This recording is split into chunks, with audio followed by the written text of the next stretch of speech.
நானே எனக்கு பகையானேன், என் நாடகத்தில் நான் திரையானேன். தேனே உனக்கு புரியாது, அந்த தெய்வம் வராமல் விளங்காது.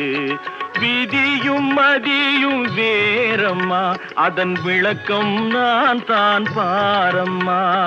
விதியும் மதியும் வேறம்மா, அதன் விளக்கம் நான் தான் பாரம்மா. மதியில் வந்தவள் நீயம்மா, என் வழி மறைத்தாள் விதியம்மா. மதியில் வந்தவள் நீயம்மா, என் வழி மறைத்தாள் விதியம்மா. மயக்கம் எனது தாயகம், மௌனம் எனது தாய்மொழி. கலக்கம் எனது காவியம், நான் கண்ணீர் வரைந்த ஓவியம்.